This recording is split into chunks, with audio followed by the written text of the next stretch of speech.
আমি এই রাস্তা এই মাঠ বড় করবো, মাঠ উঁচা করবো। এরপরে এই 1 বছরের মধ্যে এই রাস্তা ভাঙা করে তোমরা আর কষ্ট হইতো না, রাস্তা ভাঙা করে দিব ওই জায়গা।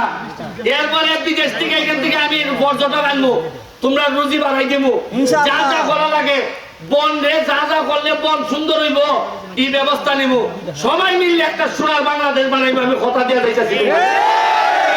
খালি ইমানদারিটা ঠিক রাখো, ছেলে মেয়েরা পড়াশোনা করাইও, যা লাগে আমি দিব। আমি কইছি না যে শুনো, গাম দিয়ে গোসল করতে যেহেতু আমি শিখছি, ইতিহাস আমি নতুন করে লিখবো। কোনো বাটপারের সাথে চলতাম না, এর সাথে আমি সংসার করতাম না। যারা টেকা মারিয়া দেয় এর সাথে আমি ব্যারিস্টার সমান নাই। তাইলে আরো 30 বছর আগে খালেঙ্গা আরো উন্নত হইবার কথা। আপনারা বালা থাকবার জম্মার সময় হয়ে গেছে গা, কারেন্টের লেগে আলাপ হইতেছে, বনের সাথে আলাপ করিয়া এটা তো বনের অনুমতি নিয়ে দেওয়ার লাগে।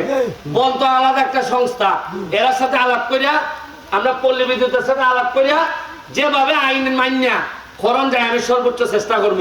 তবে আরেকটা কথা, লাস্ট কথা শেষ করি, আপনাদের এই ঋণ আমি কোনোদিন পরিশোধ করতে পারবো না। যে সম্মান আমারে দিচ্ছেন, খালি এখন দোয়া করেন এই সম্মানের দামটা যেন আমি রাখতে পারি, আমার কারণে যেন আপনাদের কোনো বদনাম না হয়।